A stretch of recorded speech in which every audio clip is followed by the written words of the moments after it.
First of all, good afternoon.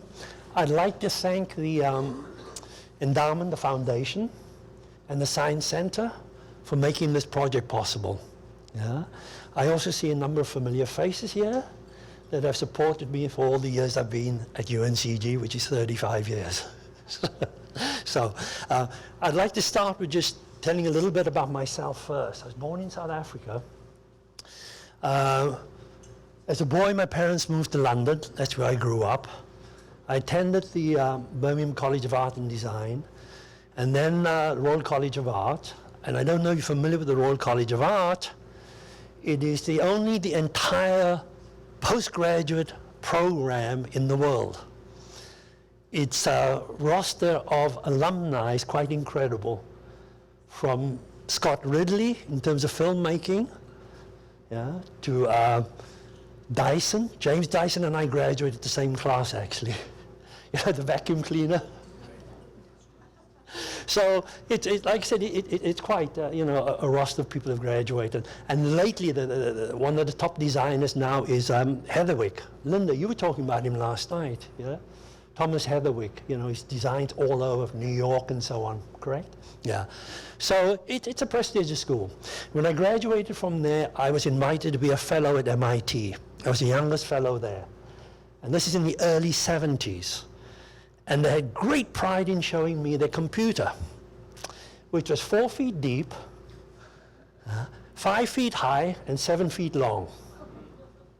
We now can have that on our watches. So anyway, the idea of the center then at MIT was a think tank for art, science, and technology. And a number of us worked on hypothetical schemes. For example, how do you disseminate information to Times Square, et cetera, et cetera. But that was the time then, 1973. Yeah? Since then, when I was at the Center for Advanced Visual Studies at MIT, I was also funded and received a fellowship from the Kennedy family for 2 years. So that's why I stayed in Boston. After that, I was made a professor somewhere and I started to teach. So I've been teaching since then. I'm a practicing artist. I weld, I do all of that stuff, yeah, and I teach all over the world. Someone asked me and I said, I've lectured on all the continents except the Antarctic. I've been in South Africa, back where I was born, and I've lectured all over there, Australia, South America, North America. But lately, most of my time is spent in the Far East in China. Yeah? I have now retired from UNCG. Yeah? I'm a professor emeritus. Yeah?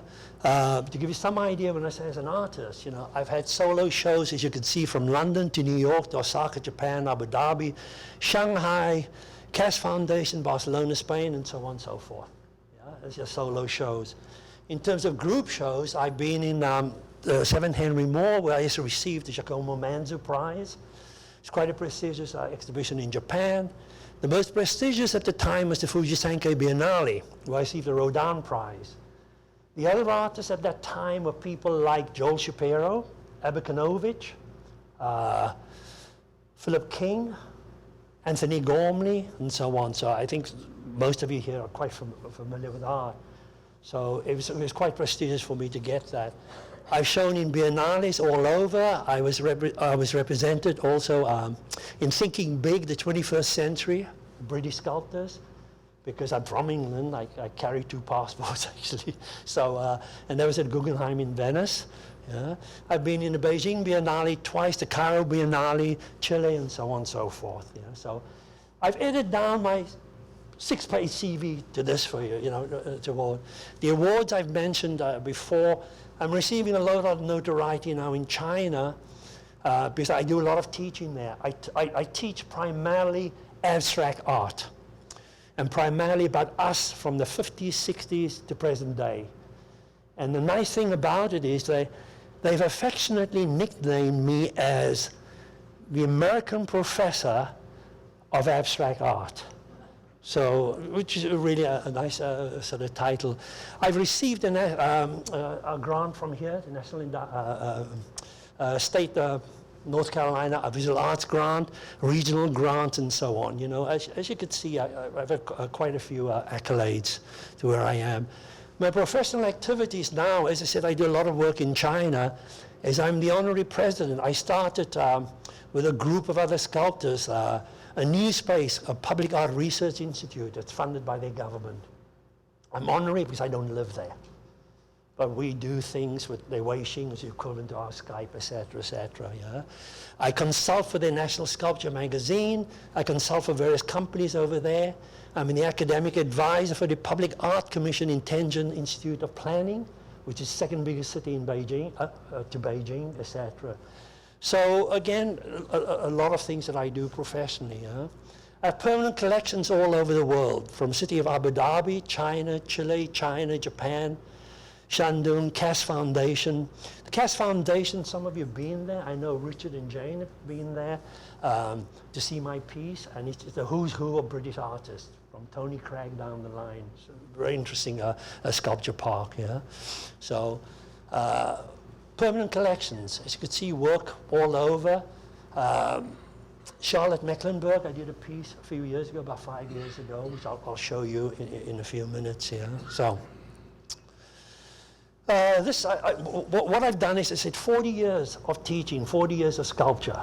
Yeah, that's all I've been doing. Yeah? So I've been very selective and edit things really down from the point of view, I want to show you recent work. Yeah? This is a very recent piece. It was just finished last year. It's a huge piece, as you could see. You could see the scale of this piece. It's absolutely, it's about 40 feet by 40 feet by 10 feet. Public art is now no longer an individual endeavor. Yeah? Gone are the days of the Picasso horse or the Calder piece at the Federal Plaza in Chicago. It does not work like that anymore.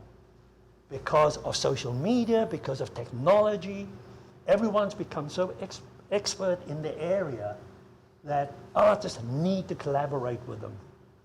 And it's one of the sort of lectures that I give in terms of China now, in terms of talking about public art. You know? So it is no longer an individual. You have to collaborate with everyone. And in particular with the community. Primarily because of social media, the community is very, very savvy on what's going on. So the days of making a steel sculpture and what we call prop art, you prop it down when the space is available, yeah? Which is what makes this project quite unique. Because this project has the idea that no, we want to work with the artist, and that's how it should always be, but it never is. For most part, it never is. The architects already designed the piece, and they have a courtyard, or they have an atrium, and they say, oh yeah, go ahead and do it. Yeah? So, this is a piece I designed by a Swiss firm of architects at Shenzhen, southern China. And it's a complex that housed a science center as well as a children's museum. So I came up with this piece for them, and we worked to and fro. When I say you have to collaborate, first of all, the Chinese government has a total say, period. You could talk till you're blue in the face, it doesn't matter. If they've got an agenda, it's done. So anyway, you work with architects, engineers, project managers, site managers, landscapers, lighting engineers, computer engineers, yeah, structural engineers, fabrication, the whole 9 yards. Yeah? And basically, I'm the coordinator between all these guys. So if you like, it's like I subcontract everything out, basically, because it is impossible. It is impossible for me to do this by myself. Yeah? I have the computer guys in, they figure out various systems for me, and if I agree to it, we go for it, or they redevelop it, and so on and so forth. Yeah? It is interesting now that, you know, Julian was talking about the idea of neuroscientists and so on. Public art now engages, you know, not only artists. First of all, I'm an artist. I'm interested in visual language. Yeah? So old-fashioned as it may sound, form, structure, space, etc. Yeah? That's the language an artist deals with, apart from the conceptual notions of it. Yeah? So this idea I came up with, just to give you a very brief idea here, I always look at the idea in terms of what is it they want? What is the environment? What does the community want? Yeah? There's a big difference between public art, what I call private public art, which goes to museums and private parks, and public art, which I consider far more commercial. Yeah? And if I take on a project like that, I have to deal with those issues, whether I like it or not. It's as simple as that. You are now addressing the public has a say in it. Yeah? So I look for the idea of collaboration, not only from the people I mentioned to you before, but what is the idea about? What is the purpose of this piece? Yeah? So for example, this one, I looked at keywords and I checked with them, fun, whimsical, playful, interactive, and they wanted it very contemporary and also somewhat of a landmark. Yeah? So I do research, my initial research. I looked at carousels, I looked at spinning tops. Yeah? I looked at our space program. I look at gyroscopes. I like the idea of old and new because I like the idea of history, but in a contemporary context. Always. I'm always searching for that old as well as the new combination. The new may well be our technology, it may well be our materials. Yeah? But the ideas always goes to, so this is the sort of thing that I have in mind of where I'm going. At this point, I'm not sure what I'm going to do yet. It's my initial research. And then from there, I do deeper and deeper research. You know? So, for example, this kind of thing here. These little tops, Prime Amazon, $12. It's a quick way of working because I need to know whether the idea is going to work or not before I invest any more time.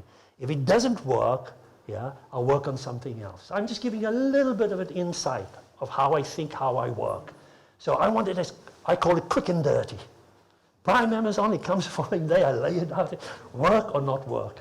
And then I'll go from there. I do a lot of drawings. I'm still old school. Yeah, I'm always hands-on. It's like I like to read a book. I don't read it on my laptop. I'm just old school. Yeah, so, but then I do go into, you know, various sort of things on the computer. I talked with the architect a lot. The original idea was to have 9 cones, and we talked it over, and he didn't want the 9 cones because he saw all of the foot traffic, etc., etc. So we compromised, I compromised, and we redid it and go from there. Yeah? At the same time, he asked me if I design another piece at a different place in the complex, and this piece is called The Sounds of the City. What it really has to do conceptually, it has to do with, we don't really see, for example, Glenn the director showed us what I call the guts of this place yesterday. It was phenomenal. It was fantastic. You guys just seeing the front of the store. You don't see what's going on behind. And it was just an incredible sight. For an artist, that is like, whoa, that's how this works? Is that what's going on? And we're just filtering water here, etc. You know, which most of the public don't see. So the idea behind the sounds of the city, that's the horizontal plate. What goes on the top, we don't quite see what's going on underneath, etc. That's basically the concept behind it, yeah.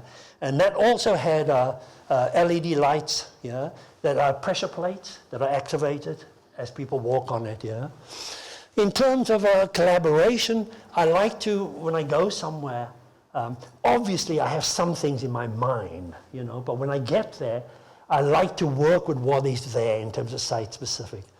I was invited to, in a sense, to represent America, to go to Abu Dhabi to build a piece for their city. They were spending something like 300 million just to renovate this city.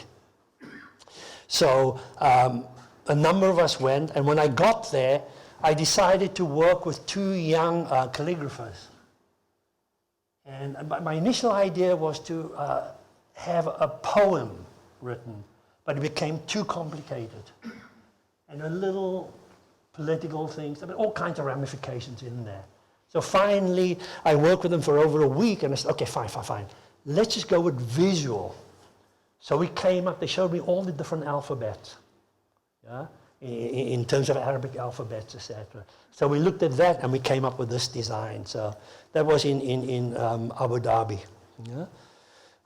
When I said earlier too that there are two kinds of public art. These sculptures here, they're about 27, 28 tons. Yeah? These are commissioned by a museum. With a museum, they really find you and say, would you build a piece for us? Unlike the public art, as I say, it's more commercial, yeah, where you really have to address a whole new different audience there as such. Yeah. So this first piece, to give you a little bit of an insight into how I think. This first piece called EOS, I was flown out to Taipei to look at the site. It's a memorial rose garden, so basically a cemetery with mausoleums. Yeah. Very, very wealthy guy. And he said, well, look at the site. Can you design a sculpture for us? So I was thinking about the idea of death, heaven and earth, etc. And at the same time, I was reading a lot of Greek mythology. And I was thinking about Eos. Eos is the goddess of the dawn, yeah? Riding the sky in a chariot, announcing the arrival of her brother Helios, which is the sun. So that's how this design came about in terms of the wheels, yeah, and the head, which is more like a helmet, Greek, and so on and so forth. Yeah. The interesting thing about it, I'll just share a little tidbit with you about the idea of being a sculptor. Size and scale are two totally different things. Bigger is not better. Size is about power. So like Alberto Giacometti traveled in Paris, 1920s, 1930s, with his sculpture that's 3 inches high in a little matchbox, and took it out of his pocket. I've seen those sculptures. I've also seen his 8, 9-foot sculptures. Those little ones have more power than the 8 or 9-foot ones. So size and scale are two different things. Let me give you an example for this. Heaven and earth. When you're at a distance, your perception, the psychology behind your perception, when you see it, is very different. That's where the mountain meets the sky, and this piece rides up on the top. When you get closer to the piece, I call it a much more private space.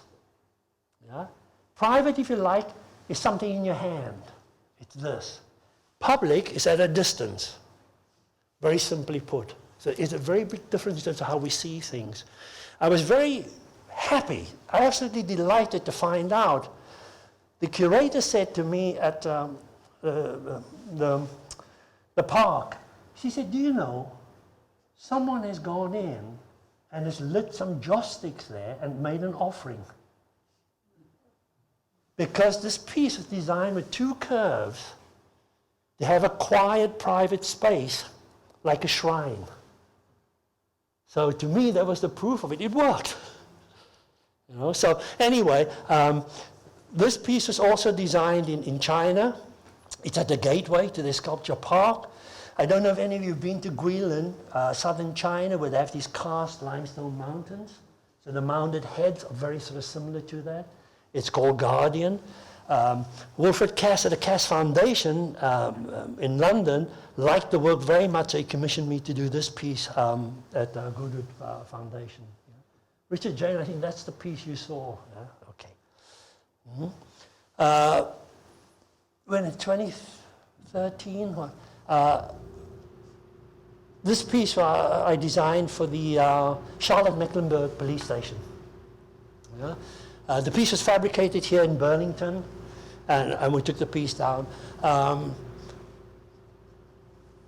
There were a lot of meetings that went on between the architect, the captain of the police force, the police, the community, the business people, and so on and so forth. So we went back to and fro a lot to finally come up with this idea. We had a sort of a public hall meeting, the public in there, and it was interesting. It was an interesting exercise. I came up with the motif of a tree, because the tree is one of the oldest symbols. If we go back to ancient times, where it was the center of the village, it was a canopy, and that's why this piece is called Canopy. It was a title that also dealt with the idea of shelter, etc., etc. So that was the piece I did for them. You could see 2018, a little later, I used the motif of the tree again. This is it's a 40-foot high piece. It's at a gateway in Chongqing in China, gateway to the Cultural Arts Center. And they wanted a landmark piece. Artists, the way I work is that, you know, ideas, you grow and you change. It's an organic process. But some of the issues that you deal with never go away. Yeah? So the tree idea came back again 5 years later. You know, and this idea that I did in Shenzhen too, it's like what lies underneath, one never sees. Yeah? It's on the top, you know, so it's a little bit more philosophical, you know, for them, because they wanted something not just abstract. They said, don't just make something geometrical, etc., a little bit more. So I put a man up on the top that's sort of pondering, looking down through the hole. And at 40 feet high, as you go up, you could really quite see this piece. You know, it's an interesting piece, as you could see from this sort of image. The tree is inverted. Again, the idea that we don't see the roots of the tree. We may see it when it hits the foundation of a house, you know, but basically you don't see it. But without that, you don't see the top. And that's the same with everything from cities down the line, you know, as I think. And that's why I said it was really fascinating when Glenn showed us, you know, the back, the guts of the place, you know. So this was a piece I did for them in Chongqing. Yeah. 20 minutes, you're in 20 minutes. Yeah.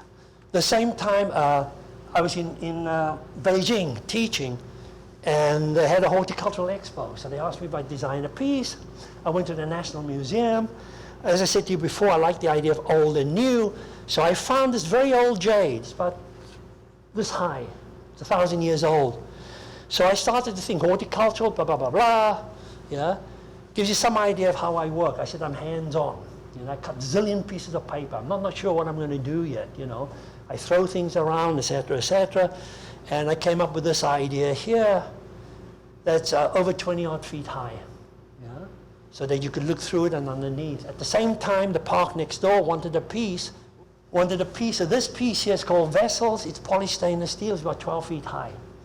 What it does in terms of its reflection in the material, it what dematerializes the form. So it just reflects the environment, basically. I should move on a little. So this is another piece now when you talk about a sense of place. Yeah? Site-specific means you have to address the place. So I thought I'd share this example with you, a sense of place. This piece was designed for a city in Bozhou City, where their claim to fame is the famous Chinese physician. Around 200, Qing Dynasty, invented anesthetics, etc., etc., etc.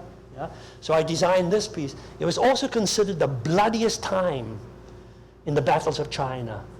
So when I designed this piece, that's why the red chalk's coming from the ground. There are 8 meridian points on the front, 12 on the back, which is for acupuncture, referencing the doctor, etc., etc. Let's give you some idea of the sort of things I'm thinking about. This one here was just very, very recent. I just came back in December. I just got back in time for Christmas, which my family was very happy. When I made this piece for another city, Wenzhou, and it received the bronze prize. Yeah? The circle represents a city. Yeah? It has mountains. It's noted for its landscapes. That was incorporated in and so on and so forth. So that's just to give you an idea of that. This piece was done for Changsha City. Again, you know, it has glass floors, rings of light, etc., etc. You know, so that it's activated by pressure points. Yeah? And let me just see if I got something.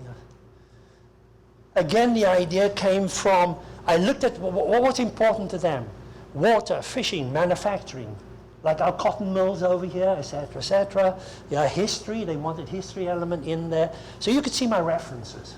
This is how I start. From buoys to our space program, to cotton spools, to carousels, to water, etc., etc. So again, that gives you some idea of what I'm thinking of, yeah? And this is the actual construction of the piece. You could see the scale and the size of these guys here. Yeah? So I'm going to stop there. Will, just bear with me a second. I got two very, very short videos for you.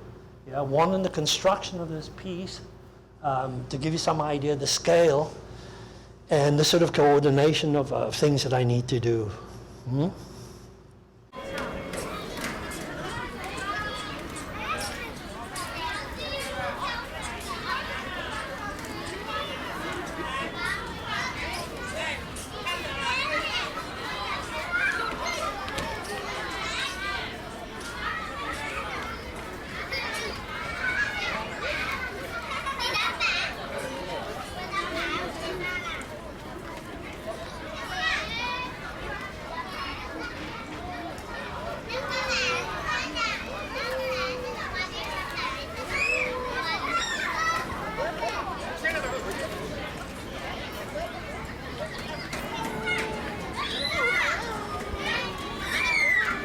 And those stars are programmed with these lights. So if you like, they sort of twinkle at night. So that's why it's called reaching for the stars. Because they wanted, the Chinese always want something really prosperous, very, what shall I say, you're going to reach for it, aspirations, etc., etc. I found out a lot of things. For example, I made a piece that edges were very sharp. And no one was interested in it. And then I found out afterwards, because they said sharp edges are not good, especially in business. They imply a lot of things, etc., etc. That's the kind of cultural thinking that one has to go through, in thinking about this. There's one more that Will's is going to set up. Yeah, you got it?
Your question earlier to David about heat, since he's a stainless steel. There are jumping water jets in here too. And that was the compromise I had to make with the government. Because they said if children are going to play there, it's going to be really hot. The steel's going to be hot to touch. So can you do something about it? So my team and we came up with jumping water jets, which they'll turn on in the summer. Southern China is quite sort of tropical. It's sort of latitude-wise towards Florida. So it's pretty warm all the way through. I will now address, I know I've gone past my 20 minutes, the idea of how to approach something, but let me read you something first that will give you some idea of where I'm coming from. Public art is no longer an individual pursuit. It is instead a collaborative one. As art has become pluralistic, and the once established boundaries no longer exist. The complexities of ideology, concepts, and tools have given rise to specialities and expertise that require collaboration, which is healthy. as it generates cross-fertilizations of disciplines, categories within groups of artists, architects, planners, designers, engineers, behavioral scientists, neuroscientists, environmentalists, landscapers, and so on. Yeah? Public art now engages teams rather than just a single individual, as it allows a greater breadth and depth of critical inquiry to solutions. Art has moved beyond the walls of galleries and museums and into the environment to engage the public directly. It is more about engaging the community on all levels in order to reflect our concerns with the environment, ecology, and sustainability, social media and human conditions.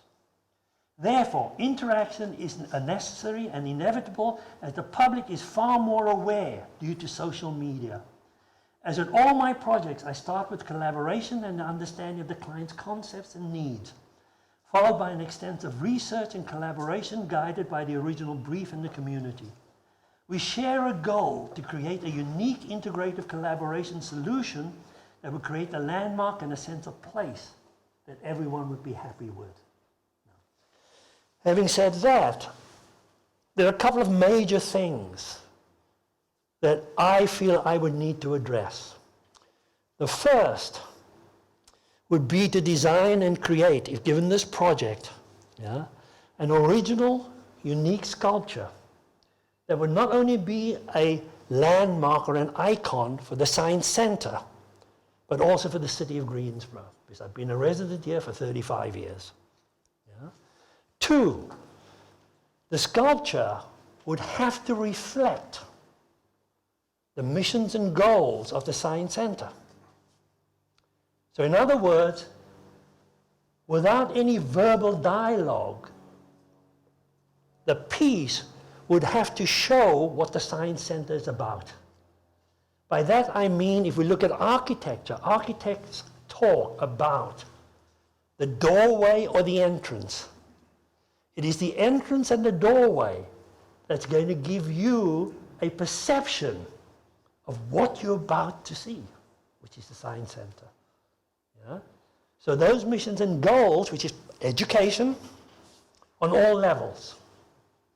Yeah? So I was very interested, for example, a couple of months ago, I was at the Smithsonian Museum.